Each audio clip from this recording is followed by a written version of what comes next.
GM is closing plants, one in Oshawa and 4 more down in the States. And that works out to about 14,000 jobs. Let's talk about that for a minute.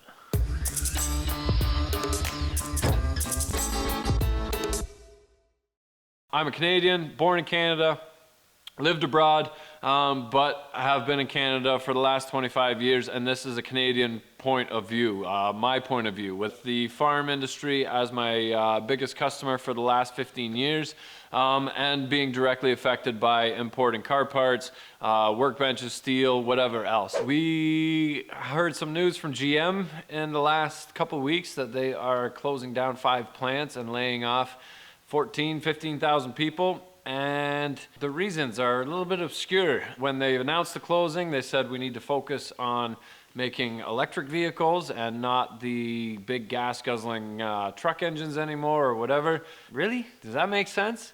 If you're gonna focus on electric vehicles, don't people need to build the electric vehicles?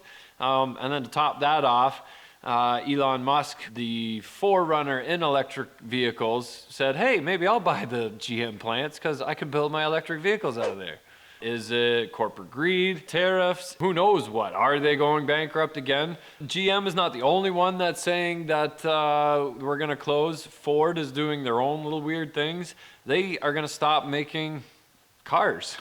They're gonna make the Mustang, so now they're gonna have to make a family Mustang, so a 4-door Mustang. They're gonna have to make it a fuel-efficient Mustang with like a 1.1 liter engine in it, I guess, like a compact Mustang. I don't understand where this is going. We saw the rise of fuel prices go up and up and up. Things like Hummers disappearing and 8 liter Vortex or 8.1, whatever it was. V10 engines are kind of gone because nobody, or not much value because we have to put fuel in them as well. And now we see these manufacturers focusing on SUVs and pickups and getting rid of the cars. GM announced that they're knocking 6 cars off of the list, including the Chevy Volt. Now that makes sense because they need to focus on their hybrid electric vehicles, which is why they're laying off 14,000 people, including the people that are making the Volt. When I heard the news saying Oshawa is closing down, it's like, ouch. My wife's family all worked at GM in St. Catharines that makes the truck engines. Now, a lot of those people are going to say, well, screw GM. I'm not buying a GM anymore. And I probably never buy a brand new car anyway, so it doesn't matter, which is why we have this old stuff. But it kind of makes me think about GM in a different way. But unfortunately, it's not going to be just GM. Ford is hinting layoffs already. They've already cut shifts in their manufacturing plants. So we'll see what they have to say. Oh yeah, Dodge makes vehicles too. But what actually hurt the most and what GM actually alluded to back in the spring was that these tariffs are going to hurt us. With US and Canada and China, it's the exact same way when Stelco was making steel and talked to the unions. Like, look, DeFasco said, if we get unions, we will have to shut the plant down. Can't do it. Stelco got a union, DeFasco did not. DeFasco is still making, Stelco is closed. Hamilton, which is a city just north of us, used to make 80% of the steel made in Canada. That they have dropped down significantly. Learning from 2009, if we don't change something, it's not going to end well, so we have to preemptively do something. Now, we probably will never know the full reason as to why GM is closing, but it leaves a sour taste in your mouth. Fact of the matter is, we have 30 million people in Canada. The United States, just south of us, has over 300 million people. So as many people in California as there is in Canada, I believe.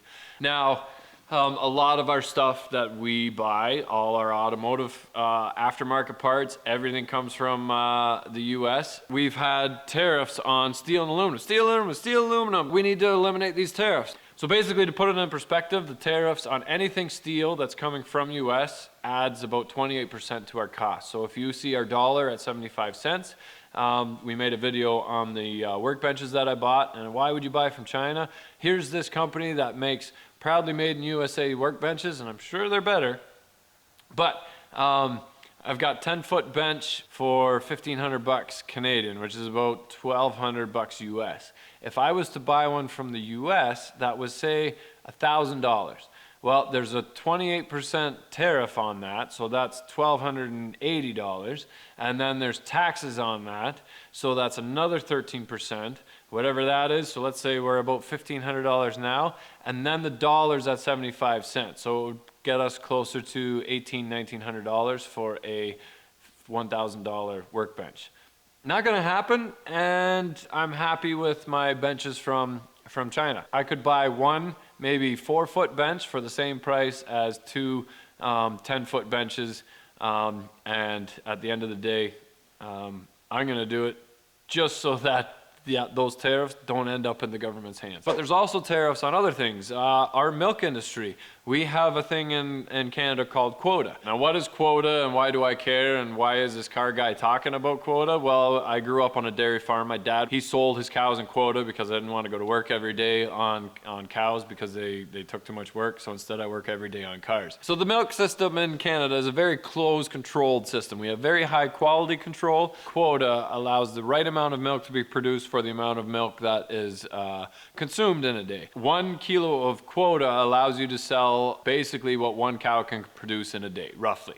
Now, how much is the cost of Quota? Well, when my dad sold it I think he sold it in the 30,000s per kilo.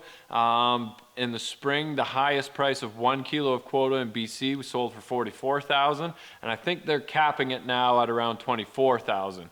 Now put that in perspective, if you have 100 cows, if you have 500 cows, if you have 1,000 cows, that is 1,000 times $40,000, $30,000, $24,000. The state of Wisconsin produces as much milk as all of Canada. So for an introduction of a milk system from the US to be able to topple all that is kind of a big deal because you have this thing that you have a lot of money invested in, that you've paid a lot of interest to the bank on the right to sell milk, and all of that is gone. So it's kind of a big deal. So if you're a dairy farmer, let us know how that's impacted you. We want to hear your first-hand opinion as to whether you're a farmer producing milk in the States or if you're a farmer producing milk in Canada. Nobody to know it better than to hear it firsthand. Okay, so let's talk about Asia. Why does China and Asia have such a bad rap? Well, there's a lot looser environmental laws, labor laws.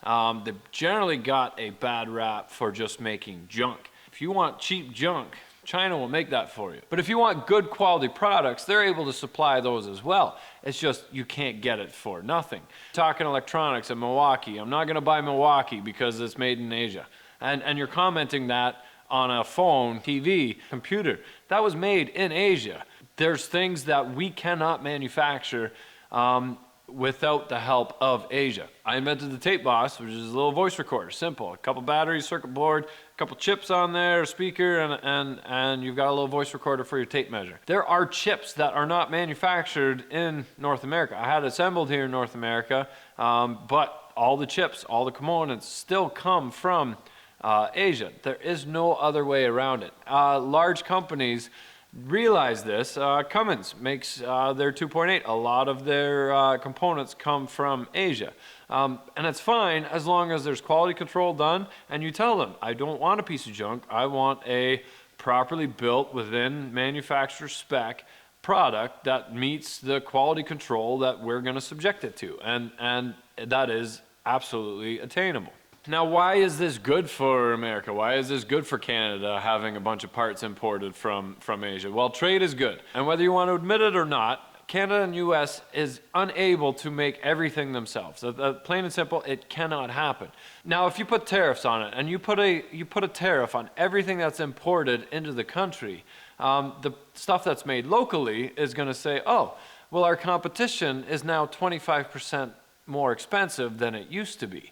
Are they going to keep their prices the same? Is there somebody saying to them, no, you need to keep your prices the same, or I can raise my prices 20%. It's still 5% cheaper than what's being imported, but there's at least a 20% margin that I'm able to make that I wasn't able to make 6 months ago.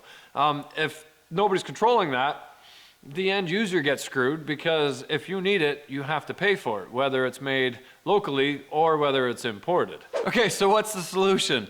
Well, it's pretty simple. If Trudeau would just lift the tariffs, then I wouldn't have to pay a giant tariff on anything coming from the States. Really?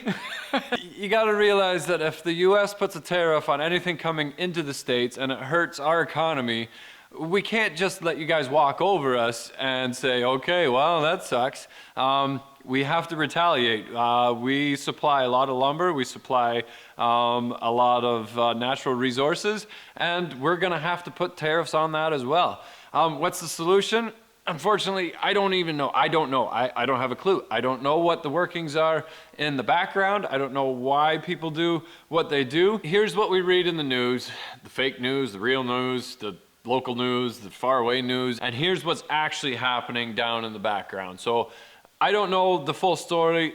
I'm not sure anybody really knows the full story. Somebody told me the other day, the more you know, the more you've been subjected to propaganda and lies. And to an extent, that's absolutely true. Is it a good thing? Is it a bad thing? Or is the world gonna be a better place? Is North America gonna be a better place with everything going on with the trade wars? My opinion, you've heard it. I haven't seen any positive benefits in it. I know a lot of businesses that are directly affected by this. I know the dairy industry has been directly affected by this. And I also grew up on the dairy farm. So all of this kind of touches close to home. A lot of uneasiness going around, a lot of rolling around in bed, wondering about these times. So if this was a cry out to our governments, get your shit together. Talk like human beings and realize that it's not just my country and nobody else, and who cares about anybody else. There's a lot more people affected. It's a worldwide thing. And can't we all just get along? Seriously. That's all there is to it. Comment down below and let me know what you guys think. Please don't unsubscribe. These are just my opinions. We'll listen to your opinions. If I'm wrong, you can let me know. But you know what opinions are like. We're all friends. Remember, stay filthy. If you're not filthy, you're not rich. Here we go. You want some milk, kitty? You want some yummy, yummy milk? Too bad. Too expensive.